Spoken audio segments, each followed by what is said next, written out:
My name is Natalie Whitmore. I grip the steering wheel tighter as the wrought iron gates of my parents' estate swing open with that familiar, heavy mechanical groan. The long driveway up to their sprawling Connecticut mansion always feels like crossing into another world, one where I've spent my entire life standing on the outside looking in. No matter how many times I'm invited back, autumn leaves in shades of fiery gold and deep crimson crunch beneath my tires like brittle bones. The sound should be beautiful, but tonight it only amplifies the hollow ache settled deep in my chest. I'm wearing a tailored charcoal pencil skirt and a burgundy silk blouse. Tasteful, professional, deliberately understated.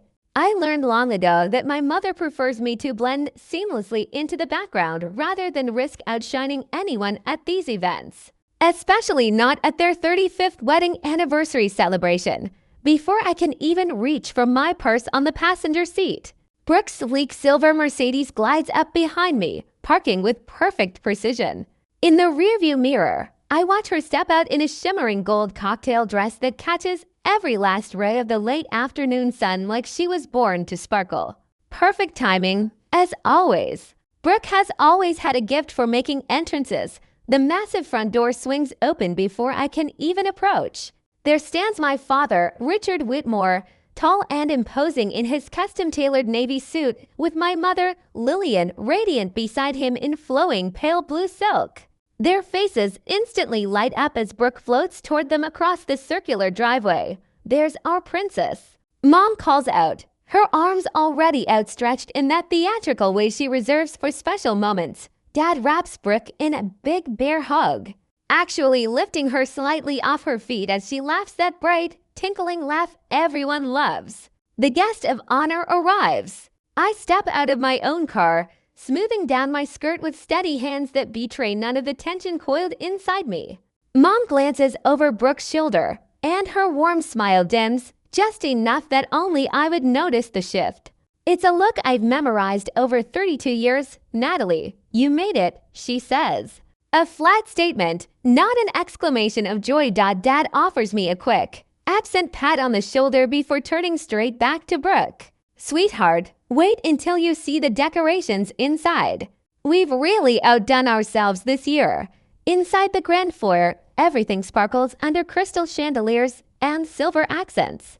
Oversized vases overflow with pristine white roses and lilac, their sweet scent so thick it feels almost suffocating.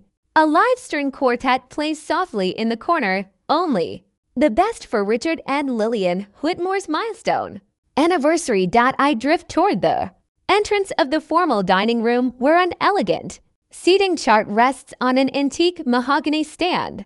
My finger traces the beautiful calligraphy until I find my name, table 14, far corner, near the swinging kitchen doors, 6 full tables away from my parents and Brooke at the head table. We wanted to make sure you could network properly, Mom says, suddenly appearing beside me.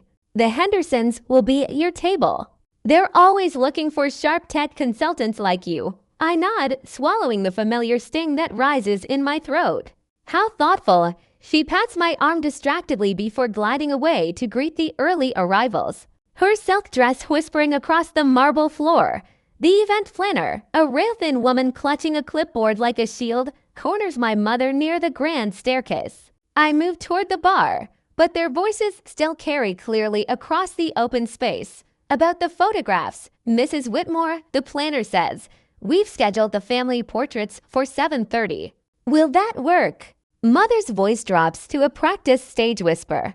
That's fine, but make sure we get one with just the 3 of us, Richard, myself, and Brooke. That's the one we'll want enlarged for the living room wall. My hand freezes around the champagne flute a server has just placed in my palm. Just the 3 of us, not 4.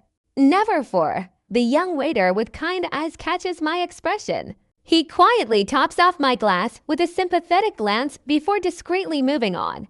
I retreat to a quiet window alcove, unwanted memories flooding in. Thanksgiving at age 8. Stuck at the kids' table while 5-year-old Brooke sat, proudly between Mom and Dad. Christmas. Mornings where Brooke's mountain of gifts build across the living room floor while mine fit neatly under a single branch. My high school debate championship. where my parents only arrived in time for the closing remarks after sitting through all of Brooke's elementary choir performances. The pattern was set early and never broken. Natalie. The afterthought. Brooke. The cherished center. By 16. I had already found my escape in dog-eared business books I borrowed from the local library in secret.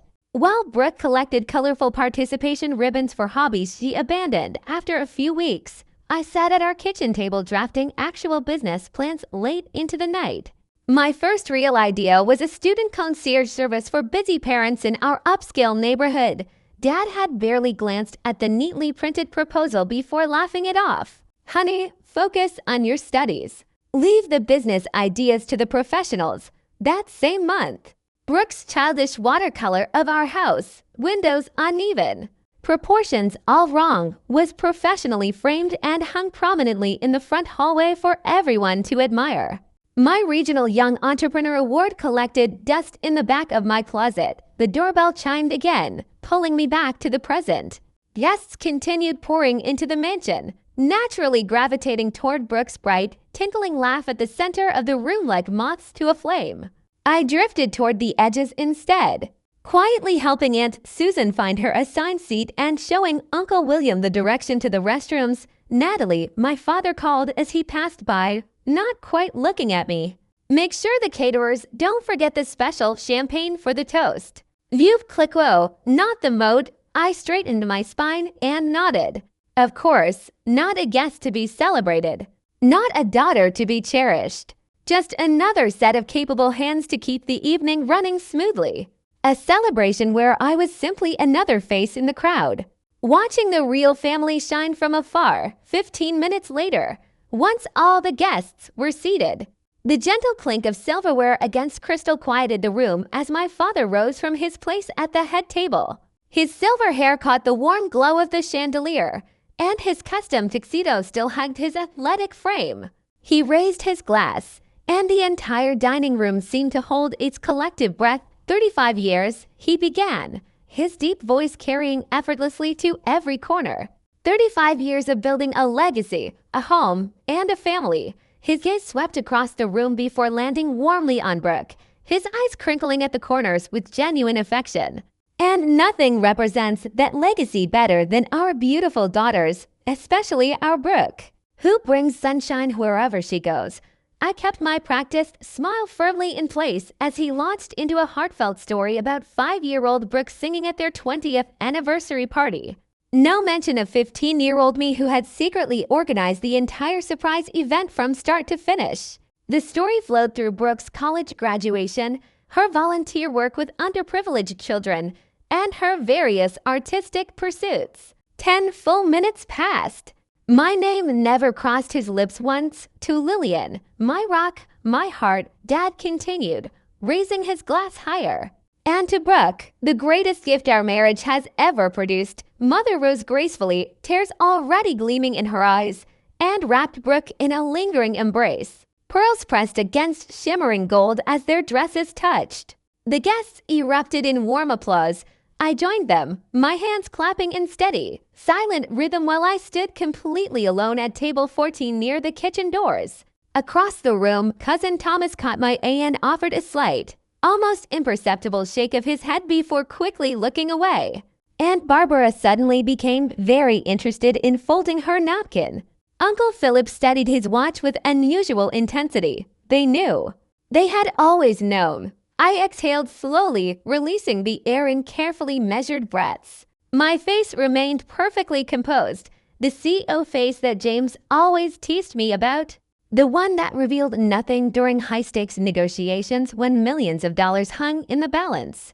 Tonight it was shielding something far more valuable than money, and now Dad announced with building emotion.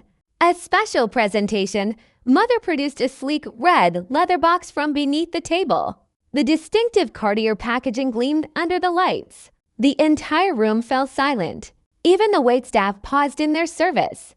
I remembered how Grandma Evelyn would always pull me aside at family gatherings, her eyes twinkling as she secretly slipped me books while Brooke opened mountains of gifts. Books build inner worlds, she would whisper, where nobody can tell you who to be. As I turned the fragile pages, A yellowed envelope slipped out, sealed with wax bearing my grandmother's initials. My name was written across the front in her steady hand. The laughter and music from the ongoing party drifted faintly upstairs as I broke the seal with trembling fingers. The letter inside was dated 3 weeks before Grandma Evelyn passed away. Nearly 5 years ago, my dearest Natalie, if you're reading this, you finally sought refuge in the pages of Jane Eyre. I knew this day would come when the weight of invisibility became too much to bear. I recognized the pattern all too well. Your grandfather's family treated me just as yours treats you, as though I were merely a supporting character in someone else's story. But know this, my darling, you are the protagonist of your own life. I have made arrangements with Mr. Abernathy at the bank. There is an account in your name only, containing both funds and my personal journals. The access code is the date we visited the Metropolitan Museum. Just the two of us doubt this is not about money, though it will help. This is about legacy. You are my true erring spirit, the one who carries my determination and quiet strength. The quiet ones observe, learn, and ultimately succeed where the celebrated ones often falter. Remember, Natalie, sometimes family is who truly sees you, not who simply shares your name with endless faith in you. Grandma Evelyn tears came hot and fast, blurring the elegant words on the page. She had known. All those years, she had seen exactly what was happening and quietly prepared this lifeline for me. My grandmother, the only person in this entire house who had ever truly seen me. I reached for my phone, desperate to connect with people who actually valued me. 3 messages waited from my business partners. James, how's the family circus? Remember, our dinner reservation is still on standby if you need an escape route. Michelle, that acquisition meeting went perfectly. The board voted unanimously in your favor. You're a genius, Nat. Remind your family of that when they put you at the kids' table. David, we're all here when you need us. Your real family. My fingers hovered over the screen before I typed back. Grandma left me a letter. And apparently an inheritance. I think it's time I stop waiting for a place at their table. Their responses came instantly. James, about damn time. We've been saving you a chair at the head of ours for years. Michelle, whatever you decide. We're with you. David, your grandmother sounds like the only smart Whitmore besides you. I thought back to how they had rallied around me when we first started the company. How they defended me when clients automatically assumed James was the CEO because he was the loudest in the room. How they celebrated every milestone with genuine joy for my success. No qualifiers.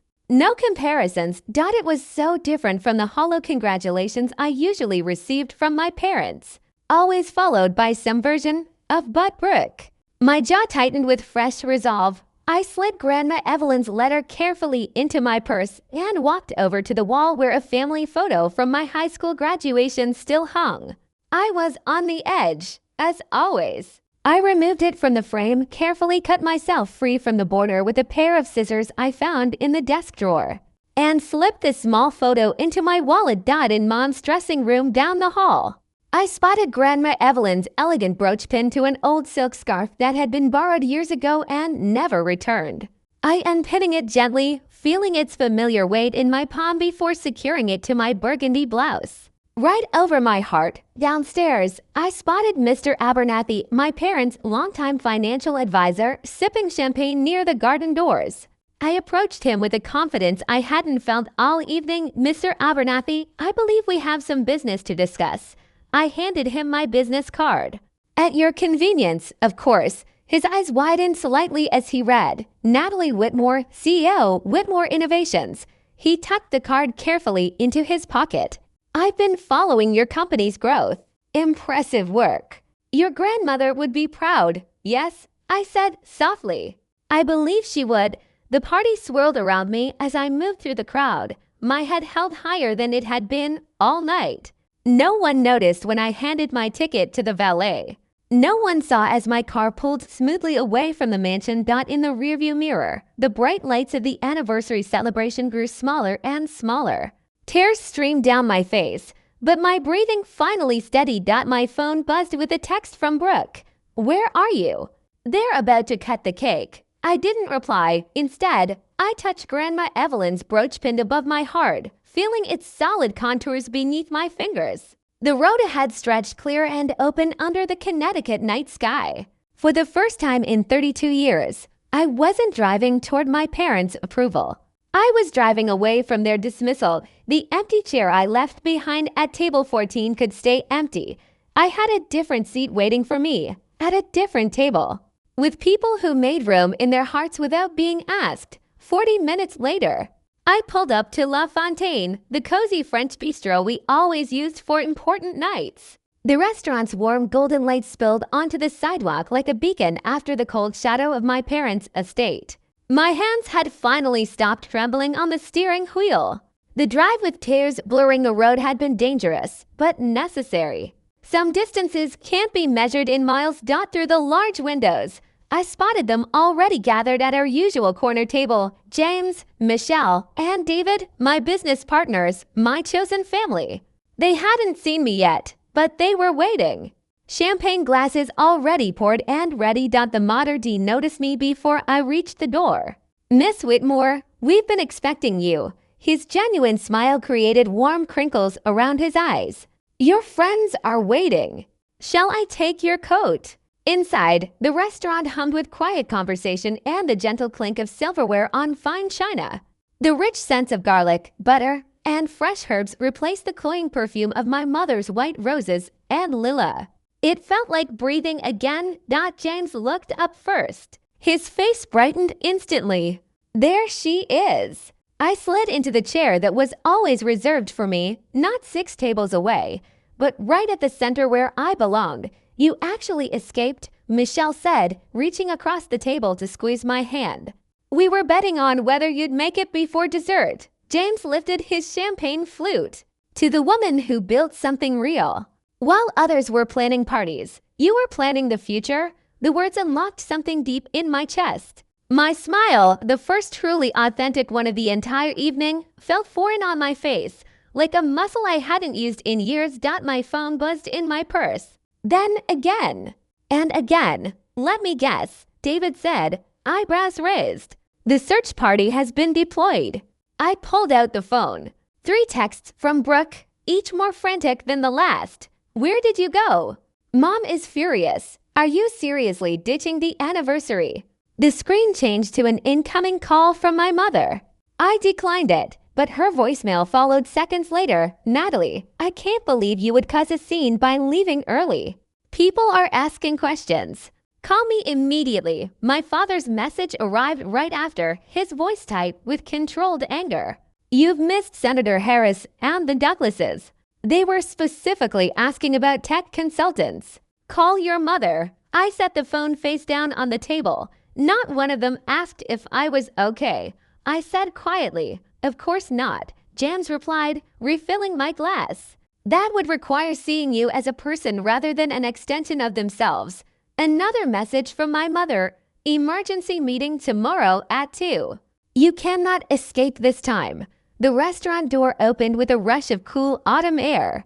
2 familiar figures stepped inside, Alicia from marketing and Devin from development. Did we miss it? Devin asked, breathless, waving his phone. The news just broke. My stomach tightened. Already? It wasn't supposed to hit until morning. James shrugged with a grin. Someone leaked. These things happen. Every phone at our table lit up simultaneously. Then nearby tables too. The notification spread like wildfire across the restaurant. Breaking. Whitmore Innovations acquired by Stellar. Tech for an estimated $75 million. Calls started pouring in almost immediately. Industry contacts, former clients, even college professors who remembered my early ambitions. Each one offered genuine excitement for my success. The restaurant owner appeared with a bottle of their finest reserve. On the house, he said warmly, my daughter used your productivity software to finish law school. Congratulations on everything you built. 2 more colleagues arrived. Then 3 more. Our quiet corner transformed into an impromptu celebration filled with laughter and real pride. We have something for you, Michelle said during a brief lull. She placed a small, carefully wrapped package in my hands. Inside the tissue paper lay a framed photograph I had never seen before. Grandma Evelyn at my age, sitting confidently at her desk in the small accounting practice she had built during a time when women were expected to stay home. Her eyes held the same determined glint I saw every morning in my own mirror. For the true fruit of our 35 years together, Father proclaimed, his voice thick. Something as precious and timeless as you are to us. He placed the box gently into Brooke's perfectly manicured hands. Her fingers trembled with excitement as she lifted the lid. Nestled against white satin lay a stunning watch encrusted with diamonds that caught fire in the chandelier light. The guests gasped in unison. The 15K Cartier, my father announced proudly. Custom designed with your mother's birthstone at the 12 o'clock position. Someone nearby whispered the price, $15,000, and a ripple of murmurs spread through the crowd. Brooke squealed with delight and launched herself into our parents' arms. They formed a perfect, glowing tableau of family devotion while I stood sentry at my assigned table near the swinging kitchen doors that no second box waited beneath the table. No quiet surprise for the firstborn daughter who shared their last name but apparently not their hearts. No acknowledgement at all when the applause finally faded. I slipped away toward the bar area.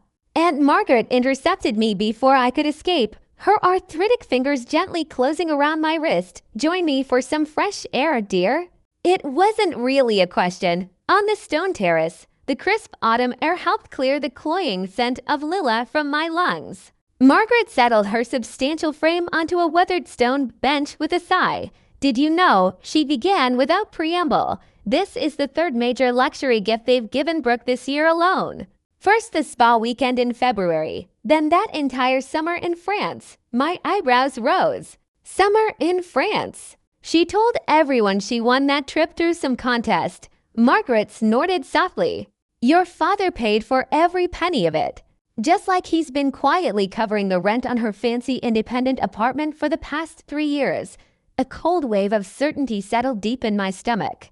The puzzle pieces I had ignored for so long finally shifted into sharper focus. That explains why my Series C funding announcement disappeared from the family newsletter, I murmured. The same month, Brooke started selling her homemade soaps at the local farmer's market. Your mother called it a charming hobby update, Margaret replied dryly.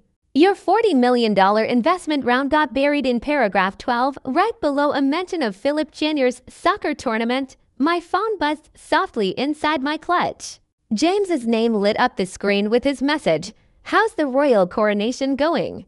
Escape plan is ready whenever you need it. A small, genuine smile tugged at my lips for the first time that evening. I quickly typed back, standing by. Might need extraction before dessert. Uncle William appeared beside us on the terrace, a crystal tumbler of bourbon in his hand. His eyes, so much like my father's, held a quiet softness his brother never showed when looking at me. Quite a watch, he said, settling onto the bench next to Margaret. Almost as impressive as that tech prize you won last month. Shame they didn't mention it in the toast. Innovation Leadership Award. I corrected gently. And it's fine. Really, William leaned closer, the warmth of bourbon softening his words. You know your success makes them uncomfortable, dear. Always has. The same young waiter from earlier appeared with a fresh bottle of champagne. He topped off my glass with a subtle, respectful nod before moving on discreetly, offering a small kindness in this sea of carefully orchestrated slights. Sarah, my oldest childhood friend, caught my eye from across the terrace and made her way over. She had aged gracefully, her familiar warm face a welcome sight among the polished strangers my parents called friends. I saw the whole thing, she whispered, squeezing my hand tightly. Want to sneak out the back like we did after junior prom? Before I could answer, my phone rang with my assistant's special tone. I answered in my crisp business voice. Natalie Whitmore, Miss Whitmore, Alexis said, following our prearranged script perfectly. I know you're at a family event, but there's an urgent situation with the Singapore client. They need your immediate attention. I understand. Give me 10 minutes. As I slipped the phone back into my clutch, the event planner's voice rang out across the terrace. Family photos on the grand staircase. Everyone, please gather in the foyer. The guests flowed back inside like a river of silk and expensive cologne. I followed, finding my assigned mark on the lowest step of the sweeping marble staircase. Mother adjusted Brooke's hair with loving fingers while Dad straightened his tie. The photographer positioned us with practiced efficiency. I stood at the far edge, half my body already outside the intended frame. Flash, click, done. Now, Mother announced, her voice carrying clearly through the marbled space. Just the three of us for this special portrait. She didn't look at me as she said it. She didn't need to. The instruction hung heavy in the air, its meaning crystal clear. I remained frozen in place as they rearranged themselves, mother, father, and favored daughter Brooke perfectly centered on the staircase. The real family. The complete family.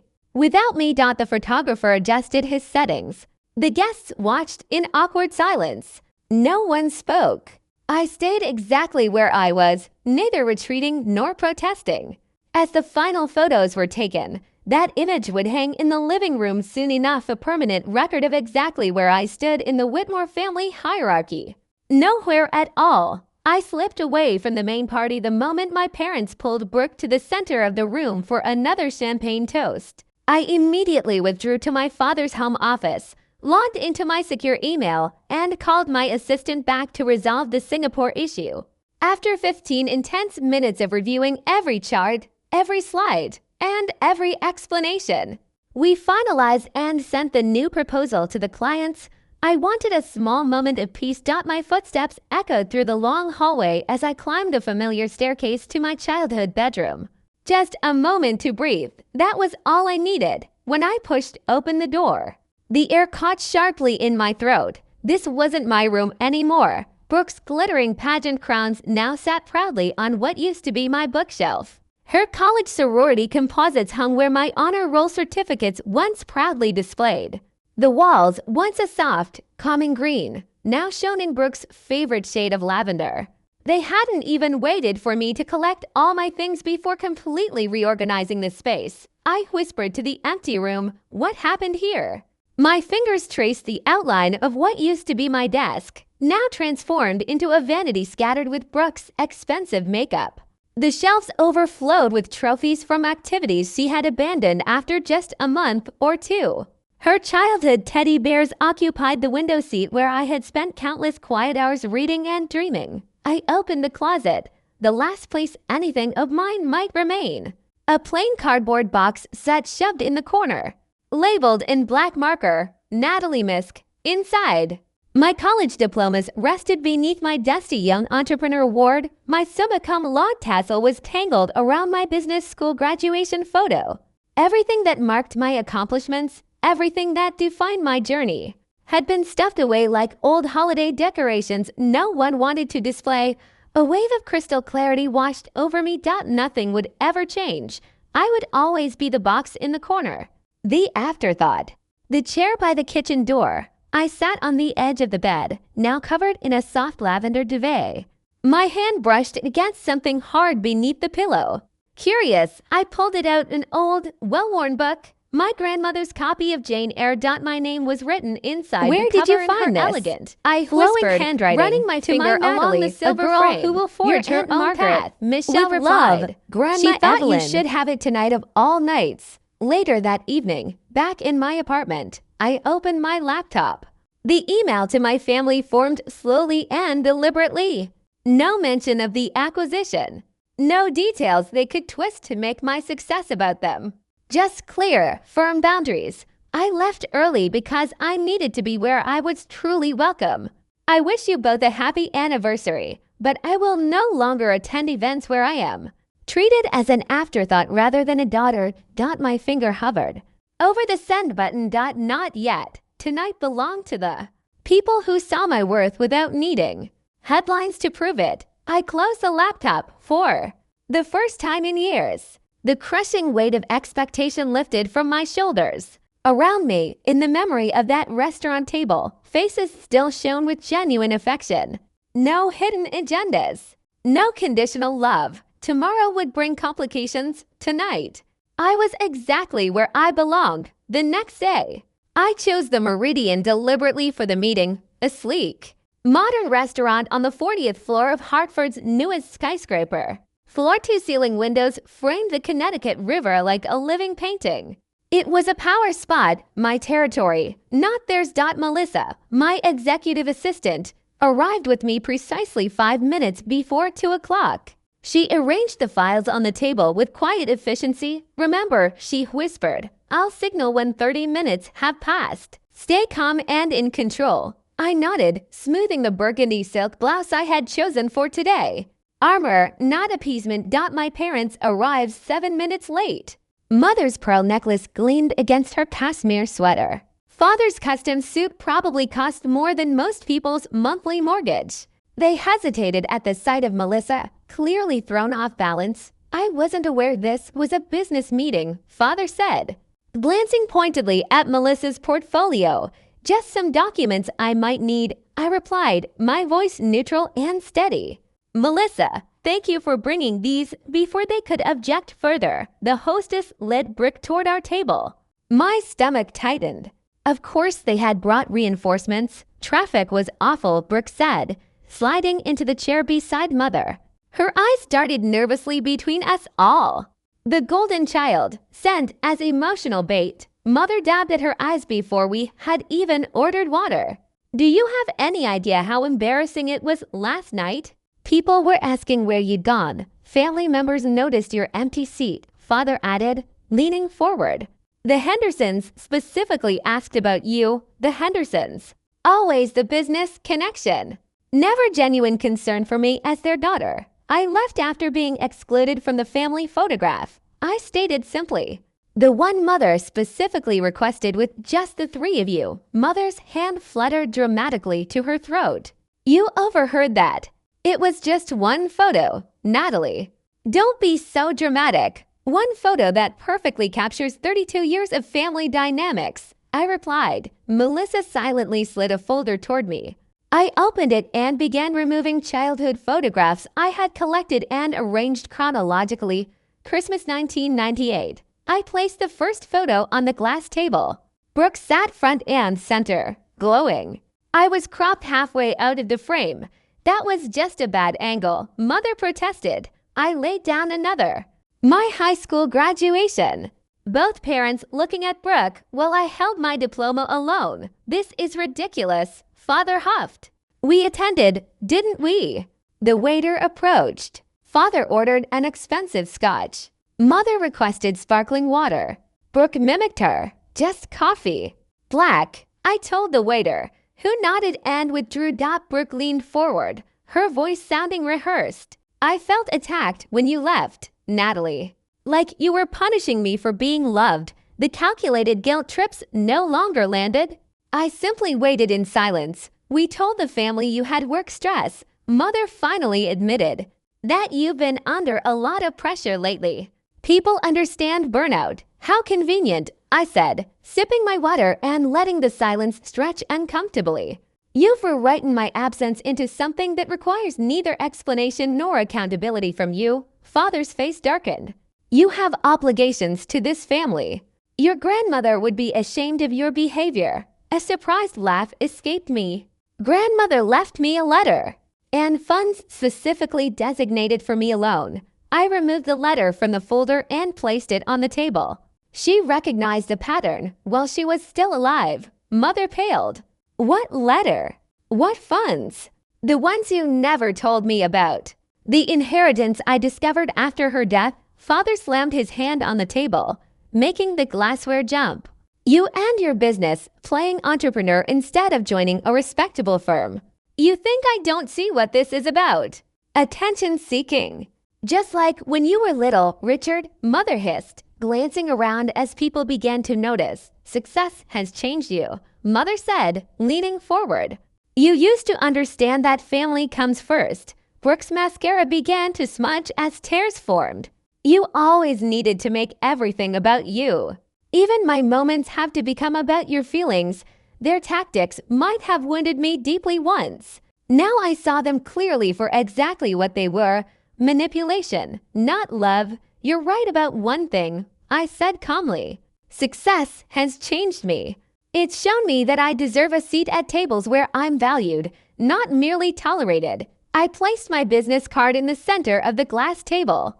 The embossed letters caught the light. Natalie Whitmore, CEO, Whitmore Innovations. My company closed a $75 million acquisition last week. The news broke yesterday evening. Right during your anniversary celebration, their stunned expressions would have been almost comical if they weren't so painfully sad. If you wish to have any relationship moving forward, I continued, it will be on new terms. Equal respect. No more exclusion. No more Natalie in the corner while Brooke takes center stage. Father recovered first. Now listen here. No, I interrupted, standing smoothly. You've had 32 years to speak. Today I've had my say. I gathered my things while they sat frozen in place. Melissa followed my lead without hesitation. I'd like a relationship with all of you, I said, my voice softening just slightly. But I no longer need one. There's a difference. Mother's hand trembled around her water glass. Father's jaw clenched tightly. Brooke looked utterly lost, perhaps seeing for the first time how the family system had always worked and how it was now breaking apart.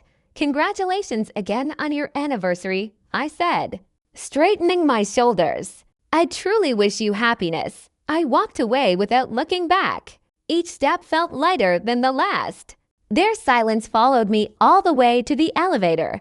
But for once, it didn't define me. The elevator doors slid closed on their stunned faces. I exhaled 32 years of waiting to matter. My reflection in the polished elevator door showed something unfamiliar on my face. I stand in my penthouse kitchen 6 months later, watching the spring sunset paint the Hartford skyline in strokes of warm gold and rose. 6 months since I walked away from my parents' anniversary dinner. 6 months of rebuilding my life strictly on my own terms. The antique mahogany dining table gleams in my dining room, set beautifully with Grandma Evelyn's delicate Wedgwood china, creamy porcelain adorned with soft blue flowers. I trace my finger along its polished edge, remembering generations of Whitmore women who once gathered around it. The same table where I had always been relegated to the far end if invited at all. Last month, when my father decided to downsize their formal dining room, I outbid everyone at the estate auction. The table came home with me, not as a peace offering, but as an act of quiet reclamation. The doorbell chimes softly. James arrives first, a bottle of fine Barolo in one hand and a portfolio in the other. Latest projections for the mentorship program, he says, kissing my cheek. 28 applicants already, women entrepreneurs who need more than just funding. I reply with a smile. They need someone who truly sees their potential. Sarah follows with her husband, then the rest of my executive team. To college professors who serve on my foundation board, and my attorney Margot, who helped draft the generous donation to the Family Therapy Center in Grandma Evelyn's name. While they mingle and laugh in the living room, I slip quietly into my home office. Grandma Evelyn's letter hangs framed beside the window, her elegant words a daily reminder. Remember, Natalie, we choose which chairs matter. Those words had guided me through my TED Talk last month. The video now has over 300,000 views. And messages continue to pour in from women who finally feel seen. My phone buzzes with a text from Brooke. They're still talking about you missing Easter dinner. Dad keeps calling it another stunt. Our reconnection has been cautious, secret texts and occasional coffee meetings away from our parents' watchful eyes. Without them around, Brooke is slowly finding her own voice, asking tentative questions about starting community college and building something independent. Small steps, but real ones. A soft knock at my office door pulls me back. Package just arrived for you, James says, handing me a small bubble mailer. Inside rests a faded photograph, Brooke and me at ages 6 and 9. Arms linked tightly, laughing on an old tire swing in the backyard. On the back, in my sister's handwriting, we were happy before they taught us not to be. I tucked the photo gently into my pocket and returned to my guests. They have gathered around the reclaimed mahogany table. Wine glasses filled, conversation flowing freely. No one checks their watch. No subtle jockeying for favor or approval. No measuring who shines brightest. I take my rightful place at the head of the table, my place. not earned through manipulation or birth order, but offered freely by people who genuinely value my presence, to Natalie, James says, raising his glass. Whose Whitmore Family Foundation just awarded its first scholarship to that brilliant young woman from Bridgeport. To second chances, Sarah adds warmly, I stand. Feeling the comforting weight of Grandma Evelyn's brooch pinned above my heart. To chairs that matter, I say, lifting my own glass and the people who fill them with real love later. As my guests begin to depart with hugs and promises to meet again soon, I linger at the now empty table. Tomorrow I will host again. The place cards are already written in my own handwriting for each person who chose me, not out of obligation, but out of genuine connection. At the far end of the table stands one empty chair, not a place of exile or rejection, but a quiet reminder of what I finally had the courage to leave behind and the far better life I have found instead. I run my fingers across the smooth, polished wood of Grandma Evelyn's table, now fully mine. It is no longer filled with judgment and performance, but with laughter, honest conversation, and true belonging. The chair that matters most is the one where you are truly seen. And finally, after 32 years, my name is Natalie Whitmore. I am the CEO of a company that just changed the industry. I am the founder of a foundation that lifts up women who refuse to stay invisible. I am the granddaughter who carries her grandmother's quiet strength and fierce determination. Most importantly, I am no longer waiting for a seat at someone else's table. I have built my own, and every single person welcome here has earned their place, not because they share my blood, but because they see my worth without conditions. The spring breeze drifts through the open windows, carrying the promise of new beginnings. I smile softly to myself as I turn off the lights, leaving only the warm glow of a single lamp on the table. Tomorrow is another day of building, creating, and choosing, but tonight, I rest easy in the knowledge that I am finally, completely home.